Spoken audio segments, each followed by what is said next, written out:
आदित्य ने बैग से शॉल निकाला और वह कुछ सोचने लगा। वो सोच रहा था कि पिछली रात जब वह बिस्तर पर जाने से पहले अपना बैग पैक कर रहा था तो उसकी माँ कैसे अपना शॉल लाई थी और उसे बैग में रखने के लिए कह रही थी। कैसे उसने कहा था कि अगर बारिश हुई तो बहुत ठंड लगेगी। करीब 1 घंटे से अधिक समय से ट्रेन एक छोटे से स्टेशन पर खड़ी थी। ट्रेन में बैठे बैठे आदित्य का धैर्य जवाब दे रहा था। आजिज होकर वह अपनी सीट से उठकर खड़ा हो गया। वह पता लगाना चाहता था कि आखिरकार ट्रेन इतनी देर से एक ही जगह पर क्यों खड़ी है। वह अपनी सीट से उठकर गेट के पास गया। उसने बाहर देखा कि यहाँ तो बारिश हो रही है। फिर आदित्य वापस अपनी सीट पर आकर बैठ गया और अपने सिर के नीचे बैग रखकर लेट गया। काफी देर बाद उसे धीरे धीरे नींद लगने लगी थी। अचानक एक महिला ने उसकी बाजू को हिलाते हुए उसकी नींद उड़ा दी। वह उठकर बैठ गया। इसी बीच उसकी नजर एक अधेड़ उम्र की महिला पर गई। वो मैले कुचेले और गंदे कपड़े पहने हुए थी और अपने हाथ में अपना हैंडबैग पकड़े हुए थी। ट्रेन स्टेशन से बाहर निकल चुकी थी और अपनी रफ्तार पकड़ चुकी थी। नींद में आदित्य को इस बात की तनक भनक भी नहीं लगी कि कब उसका हैंडबैग उसके सिर के नीचे से फिसलकर नीचे फर्श पर गिर गया था। आदित्य ने फटाक से अपना बैग उस महिला के हाथ से ले लिया और चेक करने लगा कि कहीं उसका पर्स और अन्य सामान गायब तो नहीं है। ज्यों ही उसने अपना बैग खोला तो अंदर अपनी माँ का शॉल देखकर आश्चर्यचकित रह गया। बैग में सारे सामान व्यवस्थित तरीके से रखे हुए थे। आदित्य ने बैग से शॉल निकाला और वह सोचने लगा कि पिछली रात जब वह बिस्तर पर जाने से पहले अपना बैग पैक कर रहा था तो उसकी माँ कैसे अपना शॉल लाई थी और उसे बैग में रखने के लिए कह रही थी। कैसे उसने कहा था अगर बारिश हुई तो बहुत ठंड लगेगी।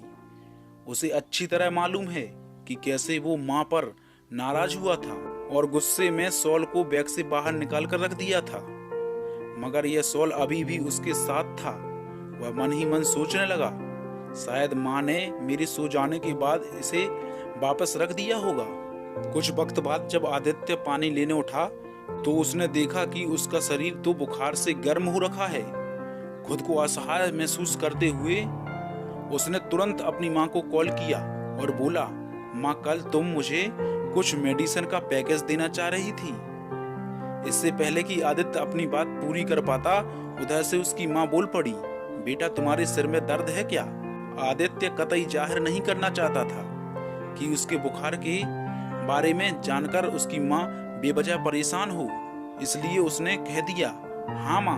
उसकी माँ बोली, मैंने तुम्हारे हैंडबैग के सामने वाली जेब में दवा का पैकेज रखा है, तुम उसमें से निकालकर सिर दर्द की एक गोली ले लेना।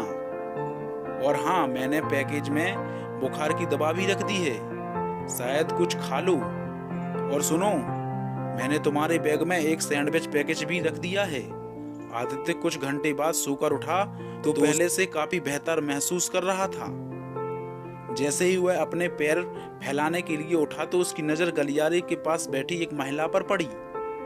उसने अपने बच्चे को गोद में ले रखा था। खिड़की से ठंडी हवाएं आ रही थीं।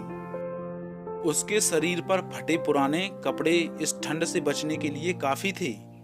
आदित्य ने गौर से देखा तो पाया कि अरे, ये तो वही महिला है जिसने उसे पहले जगाया था और उसका बैग लौटाया था।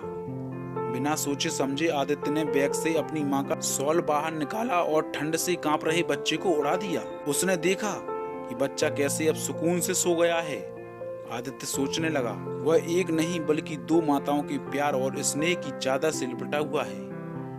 माँ के प्यार की तपिश ही कुछ ऐसी है। तो दोस्तों, आपको यह कहानी कैसी लगी आप हमें कमेंट में जरूर बताएं और ऐसी ही कहानी सुनने के लिए हमारे इस चैनल को सब्सक्राइब जरूर करें। मिलते हैं अगली कहानी में, जब तक के लिए जय हिंद।